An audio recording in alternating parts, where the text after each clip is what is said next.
എനിക്ക് പറയാനുള്ളത്, ഇന്ത്യയിൽ എല്ലാവർക്കും ഭയമില്ലാതെ ജീവിക്കാൻ സാധിക്കണം. ഞാനിപ്പോൾ അവിടെ ജബൽപൂരുണ്ടായി ഈ അടുത്തൊരാക്രമണം, അവിടുത്തെ വിളിച്ചിരുന്നു. ഇപ്പോൾ ഛത്തീസ്ഗഡിലുണ്ടായി. ഇപ്പോൾ എനിക്ക് മനസ്സിലാകുന്നത് എല്ലാവരും പേടിച്ചിരിക്കുന്നൊരവസ്ഥയാണ്. ആരോടും മിണ്ടരുത് എന്ന് അവരൊക്കെ പറയുന്നത് ദയവേത് മിണ്ടരുത്, ഇത് പറഞ്ഞാൽ കൂടുതൽ ആക്രമണങ്ങളും ഉണ്ടാകും. അതുകൊണ്ട് ഭയത്തിൻ്റെ ഒരു സാഹചര്യം ഒഴിവാക്കേണ്ടത് ഭരിക്കുന്ന അധികാരികളുടെ ഉത്തരവാദിത്വമാണ്. അതുകൊണ്ട് ഭയമുണ്ട്. ചോദിച്ചു കഴിഞ്ഞാൽ ചോദ്യം ഇല്ലെന്ന് ചോദിച്ചാൽ ഭയമുണ്ട്. പലരും ഇപ്പോൾ CBCI എൻ്റെ ഡൽഹിയിൽ നിന്നാണ് ഞങ്ങളുടെ ഓഫീസ്. CBCI ഓഫീസിലേക്ക് ഇന്ന് രാവിലെ അവിടുത്തെ PRO ഒരു റോബിൻസൺ എന്ന് പറഞ്ഞ അച്ഛനാണ് ഇപ്പോൾ എൻ്റെ PRO. അദ്ദേഹം ഇവിടെ എല്ലാവരുമായിട്ട് ബന്ധപ്പെടുന്നുണ്ട്, CBCI ഓഫീസിലും ബന്ധപ്പെടുന്നുണ്ട്. അപ്പം നമുക്ക് എല്ലാവരും സ്നേഹത്തോടെ പ്രൈം മിനിസ്റ്റേഴ്സ് ഓഫീസ് അവരെല്ലാവരും സഹായിക്കുന്നുണ്ട്, സഹായിച്ചിട്ടുമുണ്ട്, സഹായിക്കുമെന്ന് പറയുന്നുണ്ടെങ്കിലും ഈ ഭയമില്ലാതെ ജീവിക്കാൻ ഓരോ വിഭാഗത്തിന് ന്യൂനപക്ഷങ്ങൾക്കും ജീവിക്കാനുള്ള സാഹചര്യം ഉണ്ടാക്കണം. അത് സർക്കാരിൻ്റെ ഉത്തരവാദിത്വമാണ്. ബന്ധപ്പെട്ട എല്ലാവരും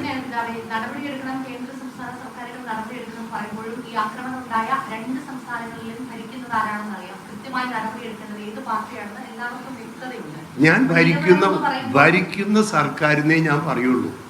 ആര് ഭരിച്ചാലും അത് ഈ പ്രത്യേകിച്ച് വിവിധ പാർട്ടികൾ ഭരിച്ചപ്പോഴും ഉണ്ടായിരുന്നു. ഈ അടുത്ത കാലത്ത് കൂടിയിട്ടുണ്ട് ആക്രമണങ്ങളെന്ന് മാത്രം. ഇതാണ് എനിക്ക് പറയാനുള്ളത്. അതുകൊണ്ടാണല്ലോ ഈ ആശങ്കകൾ ഞങ്ങൾ പറഞ്ഞുകൊണ്ടേയിരിക്കുന്നത്. ഭയമുള്ളതുകൊണ്ട് ആശങ്കകൾ പറഞ്ഞുകൊണ്ടേയിരിക്കുന്നത്. ഇനി കൂടുതൽ നടപടികളും സർക്കാരിന്റെ ഭാഗത്തുനിന്ന് ഉണ്ടാകണമെന്ന് പറഞ്ഞുകൊണ്ടിരിക്കുന്നത് അതാണ്. എല്ലാ ബന്ധപ്പെട്ട പ്രൈം മിനിസ്റ്റേഴ്സ് ഓഫീസുമായിട്ടും പിന്നെ ഇതിൻ്റെ ഭരിക്കുന്ന പാർട്ടികളോടും മാത്രമല്ല, ഞാനിപ്പോൾ വിളിച്ചു പറയുന്നത് ഭരിക്കുന്ന പാർട്ടിയുടെ ഉത്തരവാദിത്തപ്പെട്ടവരോട് മാത്രമല്ല, ഓപ്പോസിഷൻ ലീഡേഴ്സിനോട് ഞാൻ പറയുന്നുണ്ട്, നിങ്ങളും ദയവ് ചെയ്ത് ഇതിങ്ങനെയുള്ളതിന് സാഹചര്യം ഉണ്ടാക്കണമെന്ന് ഓപ്പോസിഷൻ ലീഡേഴ്സിനെയും ഞാൻ വിളിച്ചു പറഞ്ഞിട്ടുണ്ട്. ഈ നടപടികളിൽ കുറച്ചുകൂടി കൃത്യത വേണ്ടിയിരുന്നവരെ ഇപ്പോൾ ഛത്തീസ്ഗഡിൽ എടുത്തതായാലും ജാമ്യം കിട്ടിയെന്നല്ലേ ഉള്ളൂ.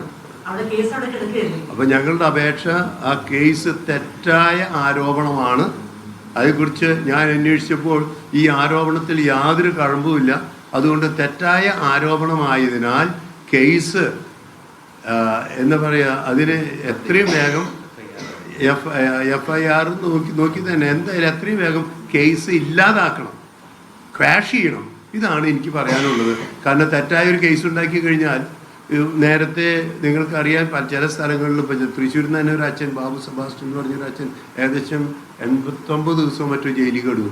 അവസാനം ഒരു കുറ്റമില്ല എന്ന് പറഞ്ഞു. അപ്പം ഇത് കൂടിക്കൊണ്ടിരിക്കുകയാണ്. അപ്പോൾ എന്തുകൊണ്ട് ഇങ്ങനെ പറയുന്നു എന്ന് ചോദിച്ചാൽ, നിരപരാധികൾ പലപ്പോഴും ജയിലിൽ കിടക്കേണ്ടി വരുന്നത് ഇല്ലാതാക്കാൻ കഴിഞ്ഞ കാലങ്ങളിലൊക്കെ ഉണ്ടായിട്ടുണ്ട്. അത് ഇല്ലാതാക്കാൻ ബന്ധപ്പെട്ട അധികാരികൾ ശ്രമിക്കണം. ഇതാണ് ഇതിലൊരു പ്രധാന അടിസ്ഥാനപരമായ പ്രശ്നം എന്ന് പറയുന്നത്. ഈ മതപരിവർത്തന നിരോധന നിയമം എന്ന് പറയുന്നത് എല്ലാ കേസുകളിലും അതാണ് ഒരു പ്രധാനപ്പെട്ട പ്രശ്നമായിരിക്കും. അപ്പൊ അത് പിൻവലിക്കാവുന്ന ഒരു ആവശ്യമാണ്. അതായത് ഇന്ത്യൻ ഭരണഘടനയ്ക്ക് അനുയോജ്യമല്ലാതെ മതപരിവർത്തന നിയമം, അതായത് മതപരിവർത്തന നിയമം എന്ന് പറയുന്നത് ഫോഴ്സ്ഡ് കൺവേർഷൻ എന്ന് പറഞ്ഞിട്ടാണ്. ഫോഴ്സ്ഡ് കൺവേർഷന് എല്ലാവരും എതിരാണ്. ക്രിസ്ത്യൻസും ഫോഴ്സ്ഡ് കൺവേർഷൻ പാടില്ല എന്ന് തന്നെയാണ് പറയുന്നത്. അതുകൊണ്ട് പക്ഷേ ഫോഴ്സ്ഡ് കൺവേർഷൻ എന്ന പേരും പറഞ്ഞ് ആരുടെങ്കിലും വീട്ടിൽ പോയി സംസാരിച്ചാൽ, ഇപ്പോൾ രോഗിയായ ഒരു മനുഷ്യനെ ഇപ്പോൾ സിസ്റ്റേഴ്സ് ചെയ്തത് എന്താണ്? ഇപ്പോൾ നിങ്ങൾക്കറിയാം, ഈ 2.6% ഉണ്ടായിരുന്ന ക്രിസ്ത്യാനികൾ ഇന്ത്യയിൽ അത് കുറഞ്ഞുകൊണ്ടിരിക്കുക. അപ്പോൾ ഇത്രമാത്രം 2000 കൊല്ലം ഇപ്പോൾ പ്രൈം മിനിസ്റ്ററോട് ഞാൻ പല പ്രാവശ്യം പറഞ്ഞു, ഇപ്പോഴും അവിടെയുള്ളവർ പറയുന്ന ഒരു വിദേശ മതമാണ്, ഇന്ത്യയിലേക്ക് വന്ന പുതിയ മതമാണ്. അപ്പോൾ ഞങ്ങൾ പറഞ്ഞു, ക്രിസ്തീയ രാജ്യങ്ങൾ എന്ന് പറയുന്ന പല യൂറോപ്യൻ രാജ്യങ്ങളും ക്രിസ്തുവിനെ കുറിച്ച് കേൾക്കുന്നതിന് മുമ്പ് ഭാരതം ക്രിസ്തീയമായി തോമസ് ലീഹ AD 52 അപ്പോൾ 2000 കൊല്ലത്തെ പാരമ്പര്യമുള്ള ക്രൈസ്തവ മതം ഇന്ത്യൻ മതം തന്നെയാണ്. ഞാൻ അതിന് മാധ്യമപ്രവർത്തകരോട്, ക്രൈസ്തവ മതം ഒരു ഇന്ത്യൻ മതം തന്നെയാണ്. നിങ്ങൾ നോക്കാം, എങ്ങനെയാണ് ഹൈന്ദവ മതത്തിൽ ആര്യൻ മതം കേരളത്തിലെത്തിയത്? ദ്രാവിഡ മതങ്ങൾ എങ്ങനെയാണ്? ജൈനമതം, ബുദ്ധമതമൊക്കെ ഇന്ത്യയിൽ തുടങ്ങിയതാണ്. അപ്പോൾ ദ്രാവിഡ മതങ്ങളും ഇന്ത്യയിൽ തന്നെ തുടങ്ങിയതാണ്. പക്ഷേ ഇത് മതങ്ങളുടെ വളർച്ചയിൽ, ഉത്ഭവത്തിൽ അതെല്ലാം ഒത്തിരി വ്യത്യാസങ്ങൾ കാലങ്ങൾക്കനുസരിച്ച് വ്യത്യാസം ഉണ്ടായിട്ടുണ്ട്. അപ്പോൾ 2000 കൊല്ലം പാരമ്പര്യമുള്ള പഴക്കമുള്ള ക്രൈസ്തവ മതം ഇന്ത്യൻ മതം തന്നെയായിട്ട് കണക്കാക്കണം. എന്നിട്ട് വിദേശ മതം എന്ന് പറഞ്ഞാൽ അതിനെ ആക്രമിക്കാൻ സാധിക്കില്ല. മാത്രമല്ല, ഇന്ത്യൻ കോൺസ്റ്റിറ്റ്യൂഷൻ പറയുന്നതിന് എതിരെ ഈ ആന്റി കൺവേർഷൻ ബില്ല് വ്യാഖ്യാനിക്കുന്നതിലാണ് ആ ബില്ലിനേക്കാൾ ഉപരി ആ ബില്ല് ഫോഴ്സ്ഡ് കൺവേർഷൻ എന്ന് പറയുന്നതിന് ആരും അംഗീകരിക്കുന്നില്ല.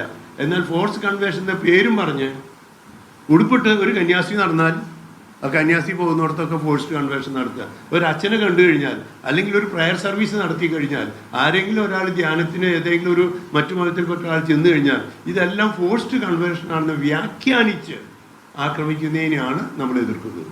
അപ്പൊ ആ നിയമം പിൻവലിക്കേണ്ടതുണ്ട്. ഇങ്ങനെ വ്യാഖ്യാനിക്കപ്പെടാൻ സാധ്യതയുള്ളതൊക്കെ അത് അങ്ങനെ ഇല്ല, അത് ഇല്ലാതെ തന്നെ ഇന്ത്യൻ കോൺസ്റ്റിറ്റ്യൂഷൻ അംഗീകരിച്ചാൽ പോരെ. ഇത് ഞാൻ ചോദിക്കുന്നു. ഞാൻ അതിനെക്കുറിച്ച് അധികം പറയുന്നില്ല. പക്ഷേ ഈ ഇന്ത്യൻ കോൺസ്റ്റിറ്റ്യൂഷൻ തന്നെ മതിയല്ലോ. ഫോഴ്സ്ഡ് കൺവേർഷനെ ഇന്ത്യൻ കോൺസ്റ്റിറ്റ്യൂഷൻ തന്നെ എതിർക്കുന്നുണ്ട്.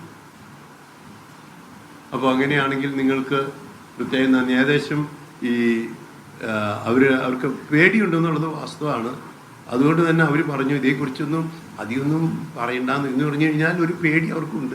ഈ പറഞ്ഞ ജബൽപൂരാകട്ടെ, ഛത്തീസ്ഗഡിലാകട്ടെ, ഇപ്പോൾ ജാലേശ്വർ എന്ന് പറയുന്ന ഒറീസയിലാവട്ടെ, ഇന്ത്യയിൽ വിവിധ ഭാഗങ്ങളിലാവട്ടെ, എല്ലായിടത്തും ഈ ന്യൂനപക്ഷങ്ങൾക്കൊരു പേടിയുണ്ട്.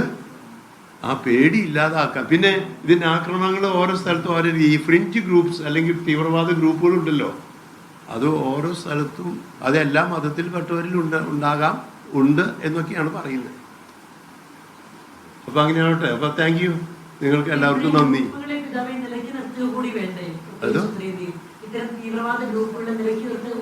ഞാൻ ഇത്ര നേരം പറഞ്ഞത് അത് തന്നെയാണല്ലോ. സർക്കാരിന്റെ ഉത്തരവാദിത്വമാണ്.